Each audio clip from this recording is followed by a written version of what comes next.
ಇವರ ಪರಿಸ್ಥಿತಿ ನೋಡಿ ಅವನಿಗೆ ಹೆದರಿಕೆ ಆಯ್ತೇನು? ಹಿಂದಿನಿಂದ ಬಂದ ಹಿಂದಿನಿಂದ ಹೋದ, ಯಾರಿಗೂ ತೊಂದರೆ ಆಗ್ಲಿಲ್ಲ. ನನ್ನವರನ್ನು ಕಂಡು ಭಯಗೊಂಡಿರ್ಬೇಕು, ಹೆದರಿಕೆ ಆಯ್ತು. ಹೌದು, ಅವ ಕೂಡ ಸೋತು ಓಡಿದ. ಆನಂತರ ಕೊನೆಗೆ ಇವ ಬಂದಮ್ಮ. ಅಲ್ಲಿ ಅಧ್ಯಕ್ಷ ಯಾರು? ಸುರಪ್ಪ. ಸುರಪ್ಪ. ಸುರಪ್ಪ ಬಂದನ ಬರುವ ರೀತಿಯನ್ನು ನೋಡ್ಬೇಕಿತ್ತಮ್ಮ. ಹೇಗೆ?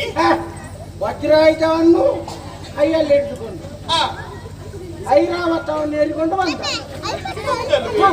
ಅವರು ಬರುವ ಕ್ರಮವೇ ಹಾಗೆ. ಆ ರೀತಿಯಲ್ಲಿ ಬಂದ.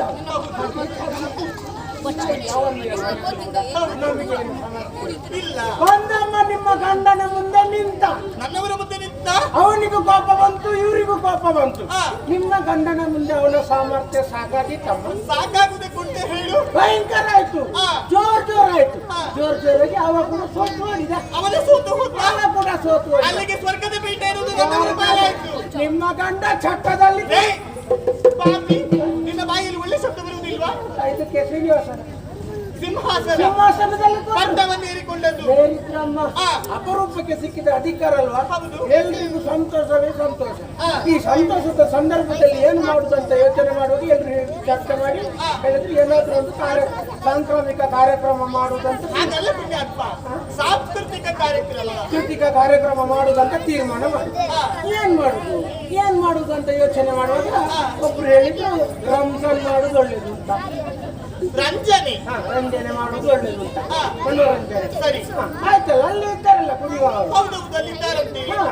ಒಬ್ಬೊಬ್ಬರು ಬಂದು ದಂಡ, ಉದುಬತ್ತಿ, ಕಿಲೋಕ್ಕೆ ತುಂಬ, ನಂಜಿ ದೋಸೆ, ಆಂಬುಲೆನ್ಸ್ ಹಾಗೆಲ್ಲ ಪುಣ್ಯಾತ್ಮ. ರಂಬೆ, ವೇದಿಕೆ, ಉರ್ವಶಿ, ಕಿಲೋತ್ತಮೆ, ಮಂಜುಘೋಷೆ ಮುಂತಾದ ನಾಟ್ಯಗಾರ್ತಿಯರೆಲ್ಲ ಅಲ್ಲಿ ಇದ್ರಲ್ಲ. ಆ ಹೊತ್ತಿಗೆ ನಿಮ್ಮ ಗಂಡನ ಜೊತೆಯಲ್ಲಿ ನೀವು ಇರ್ಬೇಕಿತ್ತಮ್ಮ. ಒಂದೊಂದು ನಾಟ್ಯ ನೋಡ್ಬೇಕು. ಹೌದಾ? ನಾಟ್ಯ ವೈಭವ. ಹೌದಾ? ನೋಡ್ಬೇಕಿಲ್ವಾ? ಅದನ್ನೇ ಇರ್ಲಿಲ್ಲ ಅಲ್ವಾ? ಭಯಂಕರ ನಾಟ್ಯಮ್ಮ. 15 ವರ್ಷ ಆಗ್ತದೆ. ನೋಡ್ಬೇಕು, ಒಂದೊಂದು ನಿನ್ನೆಲ್ಲ ನೋಡ್ಬೇಕಿತ್ತಮ್ಮ. ನಿನ್ನೆ ನಡೆದ ಕಾರ್ಯಕ್ರಮ ಬರೀ ನಾನು ಸ್ವಲ್ಪ ನಿಮ್ಮಷ್ಟೆಲ್ಲ ನನಗೆ ಗೊತ್ತಿಲ್ಲ. ಸ್ವಲ್ಪ ನಾನು ಹೆಚ್ಚಾಗಿದ್ದಲ್ಲಿಗೆ ನನಗೆ ರಾಜ್ಯ ಪುರಸ್ಕಾರ. ಹಾಗೆ ನೋಡಿ ಅಮ್ಮ, ತಗೊಂಗ ದಿಕ್ಕು ತಕ್ಕ ಟೈಯ ಟೈಯ ತಗೊಂಗ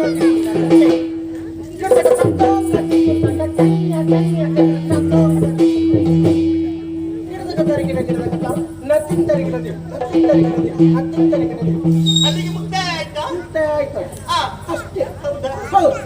ಎಲ್ರು ಸಂತೋಷದಿಂದ ಇದ್ರಮ್ಮ, ಎಲ್ರಿಗೆ ಸಂತೋಷ. ಸರಿ, ಅಷ್ಟೊತ್ತಿಗೆ ಅಮ್ಮ ಅಲ್ಲಿಗೆ ಅಳುವುದು ಯಾಕೆ? ನೀನು ಏನಾಯ್ತು?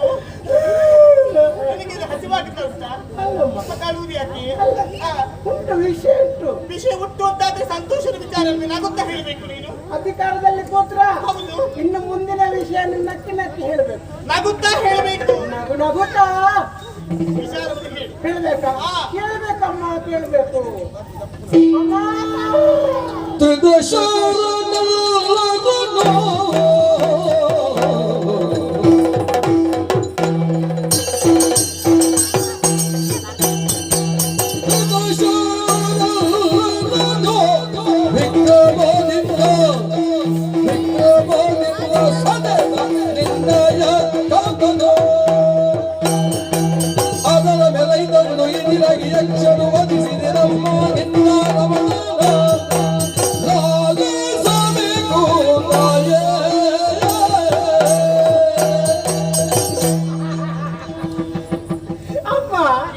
ಮುಂದಿನ ವಿಚಾರವನ್ನು ನಗಾಡುತ್ತಾ ಹೇಳ್ಬೇಕು. ನಗುತ್ತಾ ಹೇಳು.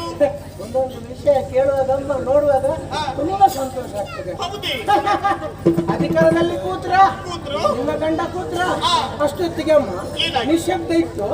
ಹಾಲಾಡಿ ಮೇಳದಿಂದ ಒಬ್ಬ ಬಂದ. ಹೋಗು ಸೇರಿ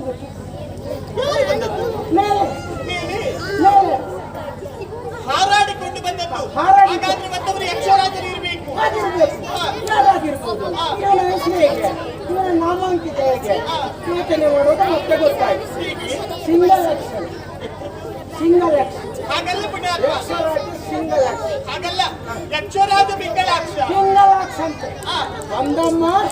ನಮ್ಮ ಗಂಡ ಇದ್ದ ಅಧಿಕಾರದಲ್ಲಿ ಕೂತಿದ್ರ, ಅಲ್ಲಿಗೆ ಬಂದಮ್ಮ.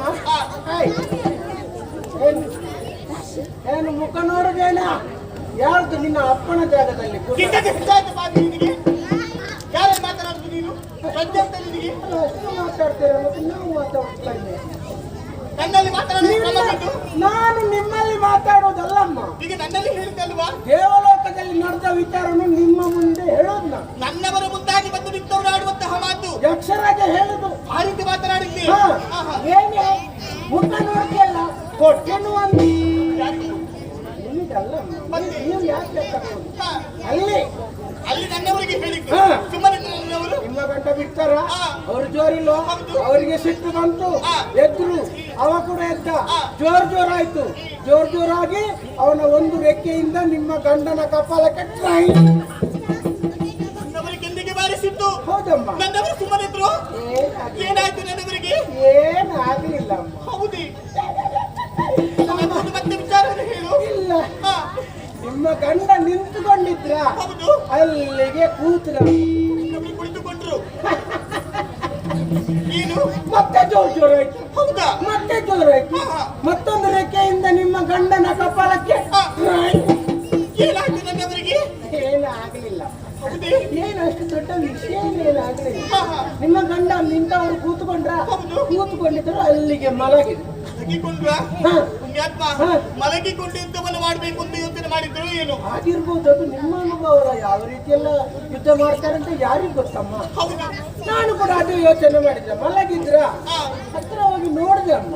ಏನಾಯ್ತು? ಚಾತರಿಸಬಹುದು ಅಂತ ಸ್ವಲ್ಪ ಕಾದೆ. ನಿನಗೆ ಅಗತ್ಯ ಇದ್ದದ್ದು ಅಲ್ಲಮ್ಮ, ಹಾ. ಮಲಗಿದ್ರಲ್ಲ ಗಂಡ ನಿಮ್ಮದು ಚೇತರಿಸಿಕೊಳ್ತಾರೆ. ಚೇತರಿಸಿಕೊಳ್ತಾರಂತ ಸ್ವಲ್ಪ ಕಾದೆ. ಹಾ. ಎಷ್ಟು ಕಾದ್ರು ಚಾತರಿಸಲಿಲ್ಲ. ಹೌದೇ? ಹೌದು. ಹಾ, ಹಾ. ಏನಾಯ್ತಪ್ಪ? ಏನಾಯ್ತು ನನ್ನವರಿಗೆ? ಏನಾಯ್ತಪ್ಪ? ಹಾ. ಹತ್ರ ಹೋಗಿ ಮುಖದ ಹತ್ರ ನೋಡ್ತೇನೆ ಅಮ್ಮ. ಏನಾಯ್ತು ನನ್ನವರಿಗೆ? ಏನು ಆಗ್ಲಿಲ್ಲ ಅಮ್ಮ. ಮತ್ತೆ ಮುಖದ ಹತ್ರ ನೋಡ್ತೇನೆ, ಎಷ್ಟು ಉದ್ದ ಎಂತದ್ದು ಪುಣ್ಯಾತ್ಮ? ನಾಲಗೆ. ಯಾರದ್ದು? ನಿಮ್ಮ ಗಂಡ ಇಷ್ಟು ಉದ್ದ ನಾಲಗೆ ಹೊರಗೆ ಹಾಕಿ ಸತ್ತೇ ಹೋಗಿದ್ದಾನೆ.